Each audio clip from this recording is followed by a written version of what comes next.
ಮಹೇಶ್ ಕುಮಟಳ್ಳಿ ಸಹೋದರ ಪ್ರಕಾಶ್ ಕುಮಟಳ್ಳಿಯ ಸ್ಟೇಟ್ಮೆಂಟ್ ಇದು. ತಮ್ಮ ಸಹೋದರನ ಸ್ಥಿತಿ ಬಗ್ಗೆ ನೋವನ್ನ ತೋಡ್ಕೊಂಡಿದ್ದಾರೆ ಪ್ರಕಾಶ್ ಕುಮಟಳ್ಳಿ.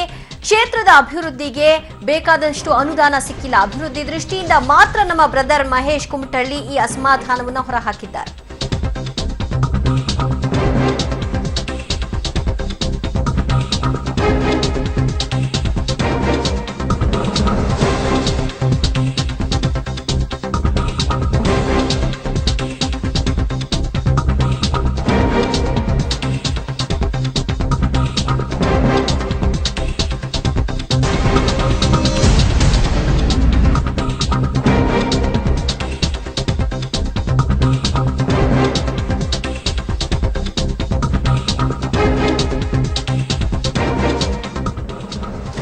ಸಿಎಲ್ಪಿ ಸಭೆ ಮುಕ್ತಾಯವಾಗಿದೆ. ಕೇವಲ ಅರ್ಧ ಗಂಟೆಯಲ್ಲೇ ಸಿಎಲ್ಪಿ ಸಭೆ ಮುಕ್ತಾಯವಾಗಿದೆ. ಎಲ್ಲರ ಸಮಸ್ಯೆಗಳನ್ನ ಇಷ್ಟು ಬೇಗ ಆಲಿಸಿ ಬಿಡ್ಲಾಯ್ತಾ ಅನ್ನುವಂತಹ ಪ್ರಶ್ನೆ. ಕೇವಲ ಅರ್ಧ ಗಂಟೆಯಲ್ಲೇ ಸಿಎಲ್ಪಿ ಸಭೆ ಮುಕ್ತಾಯವಾಗಿದ್ದು ಎಲ್ಲರ ಸಮಸ್ಯೆಯನ್ನ ಆಲಿಸ್ಲಿಕ್ಕಾಗಿಯೇ ಈ ಒಂದು ಸಿಎಲ್ಪಿ ಸಭೆಯನ್ನ ಕರೆಯಲಾಗಿದೆ ಅಂತ ಹೇಳ್ತಾ ಇದ್ರು. ಅರ್ಧ ಗಂಟೆಯಲ್ಲಿ ಮುಗಿಸ್ಲಿಕ್ಕೆ ಸಾಧ್ಯನಾ? 80 ಮಂದಿಯ ಒಂದು ಸಮಸ್ಯೆಗಳು, ಅದರಲ್ಲಿ 76 ಮಂದಿ ಹಾಜರಾಗಿದ್ದಾರೆ. 76 ಮಂದಿಯ ಸಮಸ್ಯೆಗಳನ್ನ ಆಲಿಸ್ಲಿಕ್ಕೆ ಇಷ್ಟು ಸಮಯ ಸಾಕ? ಸಭೆಯಲ್ಲಿ ಯಾವ ನಿರ್ಣಯವನ್ನ ಕೈಗೊಳ್ಳಲಾಗಿದೆ? ಹಾಗಾದ್ರೆ ಸಭೆಯ ತೀರ್ಮಾನಗಳೇನು? ಯಾಕಂದ್ರೆ ಇನ್ನು 4 ಮಂದಿ ಬಂದಿಲ್ಲ, ಅವರ ವಿರುದ್ಧ ಏನ್ ಆಕ್ಷನ್ ತೆಗೆದುಕೊಳ್ಳಾಯ್ತು ಮತ್ತು ಈಗ ಅಸಮಾಧಾನವನ್ನ ಸ್ಫೋಟಿಸಿ ವಾಪಸ್ ಬಂದವರಿಗೆ ಏನ್ ಪ್ರಶ್ನೆಯನ್ನ ಎತ್ತಲಾಯ್ತು?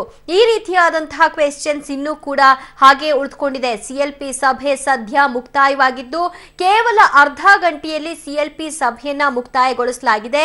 ಈ ಸಭೆಯ ಉದ್ದೇಶ ಮತ್ತು ತೆಗೆದುಕೊಂಡಂತಹ ನಿರ್ಣಯಗಳೇನು ಅನ್ನೋದು ಈಗ ಹೊರಕ್ಕೆ ಬರಬೇಕಾಗಿದೆ. ಅಥವಾ ಕೇವಲ ಒಗ್ಗಟ್ಟು ಪ್ರದರ್ಶನಕ್ಕೆ ಇದೊಂದು ವೇದಿಕೆಯನ್ನಾಗಿ ಮಾಡಿಕೊಳ್ಳಾಯ್ತಾ?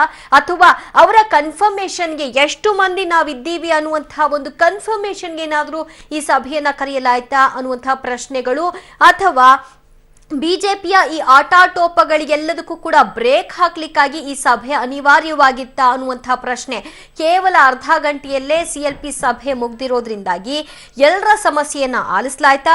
ಅಥವಾ ಯಾರು ಬರಲ್ಲ ಅವರ ವಿರುದ್ಧ ಆಕ್ಷನ್ ತೆಗೆದುಕೊಳ್ಳಿಕ್ಕೆ ಬೇಕಾದಂತಹ ಒಂದು ಸ್ಪಷ್ಟನೆಯಾಗಿ ಈ ಸಭೆ ಉಳಿದುಕೊಳ್ತಾ? ಹೀಗೆ ಇಂಥದ್ದೊಂದು ಪ್ರಶ್ನೆ ಈಗ ಮೂಡಿದೆ. ಯಾಕಂದ್ರೆ ನಿನ್ನೆ ಅಷ್ಟೇ ಹಲವರು ಗುಡುಕ್ತಾ ಇದ್ರು, ನಮಗೂ ಕೂಡ ಬೇಡಿಕೆಗಳಿದೆ, ಬೇಡಿಕೆ ಈಡೇರಿಸಬೇಕು, ಅದು ನಮ್ಮ ಹಕ್ಕು, ಅದನ್ನ ಪಡೆದುಕೊಳ್ತೀವಿ ಅಂತ.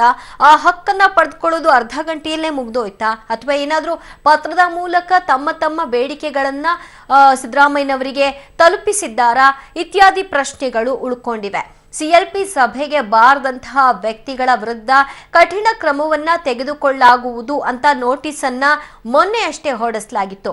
ಹಾಗಿದ್ರೆ ಏನ್ ಕಠಿಣ ಕ್ರಮವನ್ನ ತೆಗೆದುಕೊಳ್ಳಲಾಗಿದೆ, ಯಾವ ನಿರ್ಣಯಕ್ಕೆ ಬರಲಾಗಿದೆ ಅನ್ನುವಂತಹ ಪ್ರಶ್ನೆಯಾಗಿ ಉಳಿದುಕೊಂಡಿದೆ.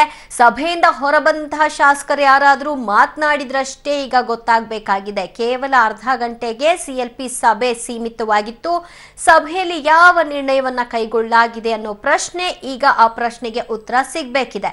76 ಮಂದಿ ಶಾಸಕರು ಇವತ್ತಿನ ಸಭೆಗೆ ಹಾಜರಾಗೋ ಮೂಲಕವಾಗಿ ತಾವೆಲ್ಲರೂ ಕೂಡ ಪಕ್ಷ ನಿಷ್ಠರಾಗಿದ್ದೀವಿ ಅನ್ನೋದನ್ನ ತೋರಿಸಿದ್ರು.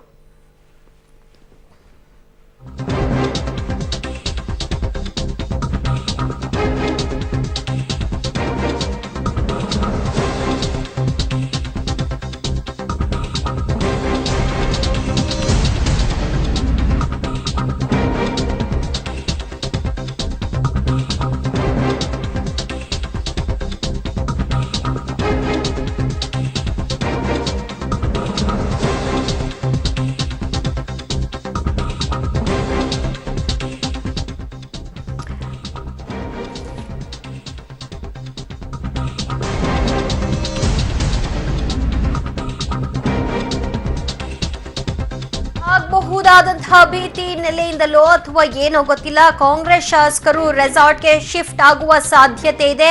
ಆಪರೇಷನ್ ಕಮಲದ ಭೀತಿಯಿಂದ ಈಗಲ್ಟನ್ ರೆಸಾರ್ಟ್ಗೆ ಎಲ್ಲರನ್ನೂ ಕೂಡ ಈಗ ಶಿಫ್ಟ್ ಮಾಡುವ ಚಿಂತನೆ. ಬಿಜೆಪಿ ಶಾಸಕರ ರೆಸಾರ್ಟ್ ವಾಸ್ತವ್ಯದ ಬಳಿಕ ಈಗ ಕಾಂಗ್ರೆಸ್ನ ಸರ್ದಿ ಅನ್ನುವಂತೆ ಕಾಣಿಸ್ತಾ ಇದೆ. ಹೀಗಾಗಿ 76 ಮಂದಿ ಕಾಂಗ್ರೆಸ್ ಶಾಸಕರೆಲ್ಲರೂ ಕೂಡ ಈಗಲ್ಟನ್ ರೆಸಾರ್ಟ್ ಕಡೆಗೆ ಮುಖ ಮಾಡಲಿದ್ದಾರೆ ಅನ್ನುವಂತಹ ಮಾಹಿತಿ ಲಭ್ಯವಾಗ್ತಾ ಇದೆ.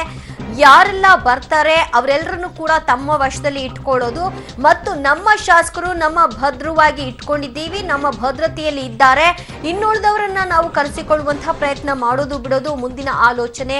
ಆದ್ರೆ ಆಪರೇಷನ್ ಕಮಲ ಇಲ್ಲಿಗೆ ನಿಲ್ಲೋದಿಲ್ಲ.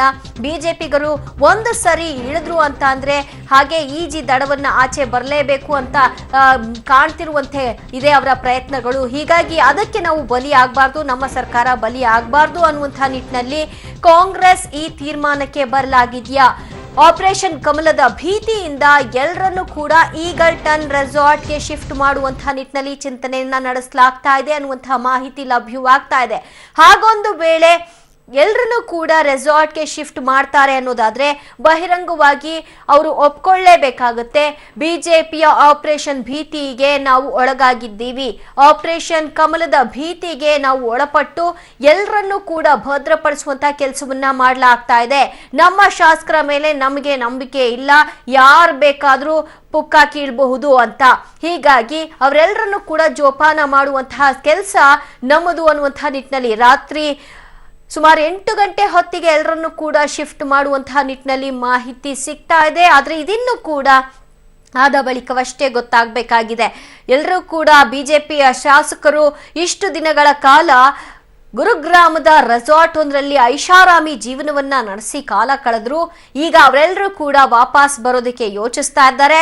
ಅವರ ಬಳಿಕ ಇವರು ಚಿಂತಿಸ್ತಾ ಇದ್ದಾರೆ ಅನ್ನುವಂತಹ ಮಾಹಿತಿ ಕುರಿತಾಗಿ ಹೆಚ್ಚಿನ ಡೀಟೇಲ್ಸ್ ಪಡೆಯೋಣ ನಮ್ಮ ಪ್ರತಿನಿಧಿ ಸುಖೇಶ್ ಇಂದ. ಸುಖೇಶ್, ಕಾಂಗ್ರೆಸ್ ಶಾಸಕರನ್ನ ರೆಸಾರ್ಟ್ಗೆ ಶಿಫ್ಟ್ ಮಾಡ್ತಾರೆ ಅನ್ನುವಂತ ಮಾಹಿತಿ ಏನ್ ಬರ್ತಾ ಇದೆ, ಹೌದಾ? ಹಂಗೊಂದು ಚಿಂತನೆ ನಡೀತಾ ಇದೆಯಾ?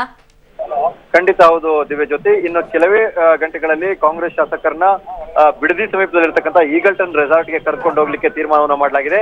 ಕಾರಣ ಇಷ್ಟೇ, ಒಂದು ಆಪರೇಷನ್ ಕಮಲದ ಸಾಕಷ್ಟು ಗೊಂದಲಗಳ ಹೊರತಾಗಿಯೂ ಕೂಡ ಬಿಜೆಪಿ ಶಾಸಕರುಗಳು ವಾಪಸ್ ರಾಜ್ಯಕ್ಕೆ ಬರ್ತಾ ಇದ್ದಾರೆ. ಆದ್ರೆ ಶಾಸಕರುಗಳು ಇವತ್ತು ಸಿಎಲ್ಪಿ ಸಭೆಯಲ್ಲಿ ಕಾಂಗ್ರೆಸ್ ಶಾಸಕರುಗಳು ಮಾತನಾಡಿದಂತ ರೀತಿ ಮತ್ತು ಸಾಕಷ್ಟು ವಿಚಾರಗಳನ್ನ ಚರ್ಚೆ ಮಾಡಬೇಕು ಅನ್ನುವಂತ ಅಭಿಪ್ರಾಯವನ್ನು ವ್ಯಕ್ತಪಡಿಸಿದ್ರಿಂದ ಸಿಎಲ್ಪಿ ಸಭೆಯಲ್ಲಿ ಮಾತುಕತೆ ಮುಗಿಯಲ್ಲ, ಎಲ್ಲರನ್ನೂ ಒನ್ ಟು ಒನ್ ಮಾತಾಡಿಸಿ ಎಲ್ಲ ಸಮಸ್ಯೆಗಳನ್ನ ಆಲಿಸಿ ಒಂದು ತೀರ್ಮಾನಕ್ಕೆ ಬರಬೇಕು ಅನ್ನುವಂತ ನಿರ್ಧಾರ ಮಾಡಿದಂತ ಹಿನ್ನೆಲೆಯಲ್ಲಿ ಒಂದೆಡೆ ಸೇರ್ಕೊಂಡು ಮಾತಾಡೋಣ ನಿಟ್ಟಿನಲ್ಲಿ ತಕ್ಷಣವೇ ಈಗಲ್ಟನ್ ರೆಸಾರ್ಟ್ಗೆ ಇಲ್ಲಿಂದ ಹೋಗ್ಬೋದಂತ ತೀರ್ಮಾನಕ್ಕೆ ಬರಲಾಗಿದೆ. ಎಲ್ಲ ಶಾಸಕರನ್ನು 8 ಗಂಟೆ ಒಳಗಾಗಿ ಬಿಡದಿ ಸಮೀಪದ ರೆಸಾರ್ಟ್ಗೆ ಕರೆದುಕೊಂಡು ಹೋಗ್ಲಿಕ್ಕೆ ತೀರ್ಮಾನ ಮಾಡಲಾಗಿದೆ. 2 ದಿನಗಳ ಕಾಲ ಈಗಾಗಲೇ ಸೂಚನೆಯನ್ನು ಕೊಟ್ಟಿರುವಂತದ್ದು. ನಾಳೆ ಮತ್ತು ನಾಡಿದ್ದು 2 ದಿನ ಕಾಲ ಅಲ್ಲಿ ಇದ್ದು ಶಾಸಕರ ಸಮಸ್ಯೆಯನ್ನು ಆಲಿಸುವಂತ ತೀರ್ಮಾನಕ್ಕೆ ನಾಯಕರುಗಳು ಕೂಡ ಬಂದಿರುವಂತದ್ದು. ಹಾಗಾಗಿ ಕನಿಷ್ಠ 2 ದಿನ ಇರಲೇಬೇಕಾಗುತ್ತೆ ಅನ್ನುವಂತ ಸೂಚನೆಯನ್ನು ಕೂಡ ಎಲ್ಲ ಶಾಸಕರಿಗೆ ಈಗಾಗಲೇ ಕೊಡಲಾಗಿದೆ ದಿವ್ಯ ಜೊತೆ. ಅಂದ್ರೆ 19 on 19